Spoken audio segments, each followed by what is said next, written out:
As we all know, the pandemic has hit Scotland's health and social care services hard. Hospital waiting lists are at an all-time high. Our A&E departments are straining and inequalities are deepening. In August, the Scottish Government published its NHS Recovery Plan, a roadmap, if you like, for ensuring the continuing delivery of key health services over the next 5 years. Aware of the critical interaction between the NHS and what happens in communities where most services are delivered by voluntary organisations and charities, the Alliance asked its members to consider the plan from the third sector perspective. Their feedback has informed a powerful report, putting people at the centre of NHS Scotland recovery, which calls for all voices to be heard as we remobilise and redesign. But first, what's missing from the NHS Recovery Plan? There is mention of the groups who have been impacted disproportionately. That includes older people, that includes women, that includes deprived areas, and that include ethnic minorities. But then there is no clear mention of what's happening, what's going to happen with ethnic minorities. I read this NHS Recovery Plan. There is no mention of that at all. I think the last 18 months saw a real erosion of human rights of disabled people and a significant deepening of inequality. I think it's a hugely missed opportunity not to detail in the recovery plan both the requirements for recovery and moving forward for people with learning disabilities, but also how that relates to human rights. The pandemic had a massive impact on the inclusion and the rights of blind and partially sighted people in our communities, which suddenly became even more inaccessible for people living with sight loss and sensory loss more broadly. And for many, important support services were withdrawn overnight. And certainly if you've had a stroke or if you've got heart failure or a respiratory condition, be able to manage that condition well and be able to live your life to its fullest potential, we think is a human right, a health right that people should have access to. And one of the challenges, of course, is that that's not happening at the moment in Scotland, and we're really concerned about that. I think palliative and end-of-life care in the very broad sense has a big part to play in trying to meet the kind of aims and ambitions of the recovery plan, which of course we would support. I think the opportunity is there, even though it's not mentioned as a kind of distinct topic within the plan.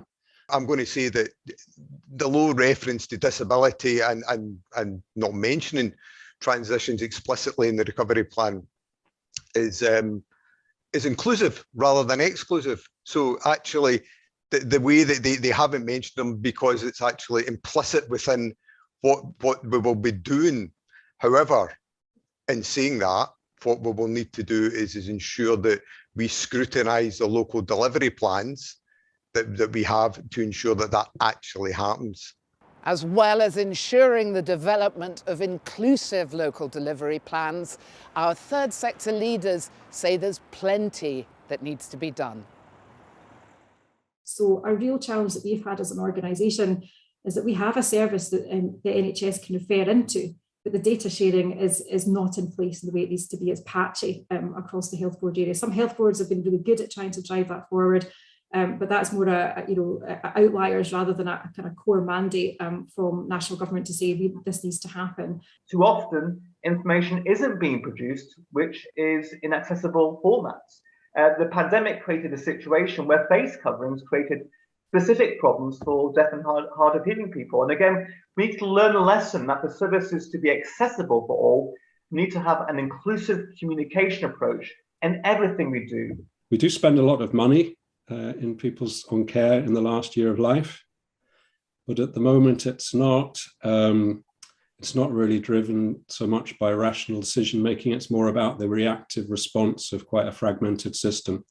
If the third sector wasn't providing, and it in parts of Scotland is the main provider of specialist palliative care, And if they're not there providing it, then there's going to be a big gap, which the statutory sector would either need to step in to fill, or they'd have to accept that people weren't having access to specialist palliative care in the same way, which I don't think would be in any way defensible or acceptable.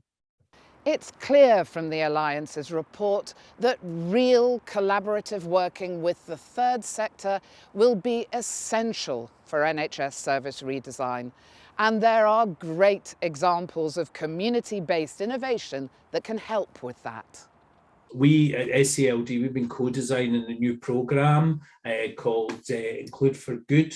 And that Include for Good programme is about actually recruiting people with learning disabilities as rapporteurs who'll investigate and report on changes that need to be made. So we have done a lot of work with guests and carers about the things that would make a difference in their lives, what they want to achieve with their lives. And then we've gone to seek out the technology that would help them. So we know that there is nowhere in the UK offering that kind of service at the moment. If there was, it would be great. We could learn from them. But unfortunately, there isn't. And so we felt as an extension of the service, it made sense to try and create that National Assessment Centre for Enabling Technology. There's something that peer support and the support from volunteers that could be brought to recovery and rehabilitation that I know that our service users really appreciate. So it's the professional input, but it's also discussing things with other people who have been on the journey. They know what it's like. And that's something that we can bring to the table and support people with. Within NHS Recovery Plan, they have talked about reducing burden on A&E, emergency, and they're going to introduce video and phone calls online. How is it going to work for people who don't come online, who have language barriers? I mean, we have gone through this because we have done during the pandemic period, we have done online or via phone for some of our users, many of our users, not some of our users, but it's very time and resources consuming. Will somebody realize that how it's going to impact on resources, and are there any dedicated resources for that? If we're going to change how we do things, if we're going to do more by digital, more in the community, that's got to be done in a way which doesn't leave some people behind. And we believe third sector organisations with such a track record of success in this very area of innovation and meeting people's needs where they are in their communities, that we can and indeed we must be an important part of this work moving forward.